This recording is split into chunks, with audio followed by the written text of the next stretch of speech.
हरियाणा में 12वीं शिक्षा बोर्ड का रिजल्ट 31 जुलाई से पहले आ जाएगा। यमुनानगर में कष्ट निवारण समिति की बैठक में पहुंचे शिक्षा मंत्री कंवरपाल गुर्जर ने इस बात की जानकारी दी है और किस फॉर्मूले के तहत छात्रों को नंबर दिए जाएंगे वो भी बताया। मंत्री ने कहा कि 12वीं के बच्चों का रिजल्ट 10वीं की परीक्षा के नंबरों के आधार पर 30% और 11वीं की परीक्षा के नंबरों के आधार पर 10%, बाकी 60% इंटरनल असेसमेंट और प्रैक्टिकल के आधार पर निकाले जाएंगे। नहीं, पूरी हमारी तैयारी है और निश्चित तौर से तब तक हम रिजल्ट दे देंगे, ऐसा मेरा मानना है।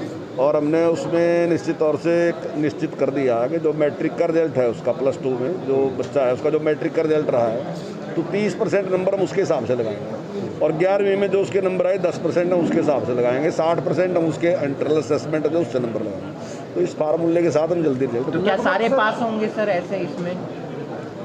नहीं, देखिए वो जो भी उसमें रिजल्ट आएगा सारे पास होंगे या नहीं होंगे वो तो उसके बाद है। जो फार्मूला मैंने आपको बता दिया उसके हिसाब से। सभी को छूट मिलती है, स्कूल कब तक खुलेंगे?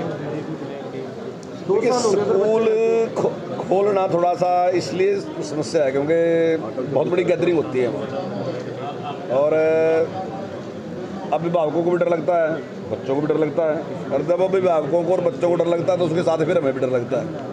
तो थोड़ा सा एक इस प्रकार का एक दबाव रहता है कि बच्चों के बारे में जो निर्णय लेना होता है ना जी, वो कोई फैक्ट्री की तरह आप निर्णय ले सकते, बाजार की तरह भी आप निर्णय ले सकते। तो बच्चों के बारे में निर्णय लेने में अलग परिस्थितियाँ हैं बिल्कुल। तो हम उसमें विचार कर रहे हैं, अगर एक्सपर्ट की राय लेंगे जैसे जैसे उनका सुझाव होगा। हरियाणा में स्कूल खोलने को लेकर शिक्षा मंत्री ने कहा कि एक्सपर्ट की राय ली जा रही है लेकिन अभी तक किसी फैसले पर नहीं पहुंचा जा सका है। उधर इस मौके पर किसानों द्वारा विरोध किए जाने पर भी कंवरपाल गुर्जर ने प्रतिक्रिया दी है और कहा कि किसान बेवजह विरोध कर रहे हैं। पहुंच के तो मिल लेंगे उनसे भी, कोई बात नहीं है, पर मुझे नहीं पता कि किस बात के लिए विरोध कर रहे हैं। हम तो यहाँ समस्या ही तो समाधान कर रहे हैं और जितने लोग हैं मेरे ख्याल के यहाँ जितने लोग भी अभी तक आए तो मेरे ख्याल 15 में से 14 तो किसान ही होंगे।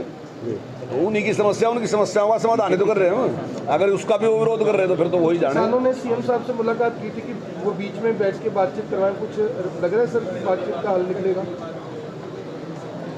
नहीं, देखिए बातचीत करने के लिए हम तैयार हैं लेकिन अगर आप एक फैसला पहले कर दें कि ये फैसला है हमारा, ये मानते होंगे तो हम पंचायत में बैठ के फैसला तो पहले कर दिया, पंचायत की जरूरत रही नहीं।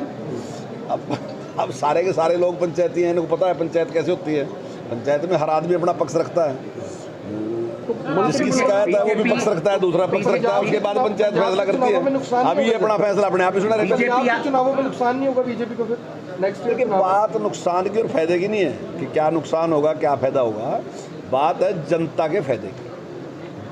आम आदमी का फायदा कहाँ से होगा वो सोचना काम है हमारा, ना कि पार्टी का सोचना कि पार्टी का फायदा। फर्स्ट इज नेशन है, देश पहले है उसके बाद पार्टी है। पार्टी देश से बड़ी नहीं है। अगर जनता का फायदा वहाँ, अब इतना आपके सामने कितना प्रचार था कि अगर आपने डायरेक्ट पेमेंट कर दी नुकसान होगा। आप पूछ लो किसानों से, उन्हीं से पूछ लो जो यहाँ खड़े कि डायरेक्ट पेमेंट का फायदा है कि नुकसान है, कहेंगे फायदा है। अब ये मिसगाइड करने वाली बात है। अब कोई चीज़ है जैसे वो कह रहे हैं कि भाई इनको लागू ना करो, आप लागू होने दो तो उसके बाद अगर नुकसान होगा तो सरकार उस पर भी दोबारा विचार कर सकती है। क्या बात है? कोई ऐसा तो नहीं है कि ये एक राज है इसके बाद कि दोबारा राज नहीं बदल सकता, दूसरा आदमी विचार नहीं करता। हर बात पे विचार होता है लेकिन पहले ही एक शंका मन में बनाई थी लोगों के कि इससे ये नुकसान, वो जो नुकसान बता रहे थे एक चीज़ तो लागू होगी, डायरेक्ट पेमेंट तो लागू होगी, तो दिखाओ उसका क्या नुकसान है, सबको फायदा है उसका। बता दें कि यमुनानगर में कष्ट निवारण समिति की बैठक लेने पहुंचे कंवरपाल गुर्जर का आंदोलनकारी किसानों ने विरोध किया था जिसमें कई किसानों को हिरासत में ले लिया गया है। मंत्री का कहना है कि किसान बेवजह विरोध कर रहे हैं जबकि आंदोलनकारी किसान अपनी इस लड़ाई को फसल और नस्ल बचाने की लड़ाई बता रहे हैं। यमुनानगर से सुमित ओबरॉय, पंजाब केसरी टीवी। हमसे जुड़े रहने के लिए हमारे YouTube चैनल को सब्सक्राइब करें और नई वीडियो की नोटिफिकेशन के लिए बेल आइकॉन को दबाएं।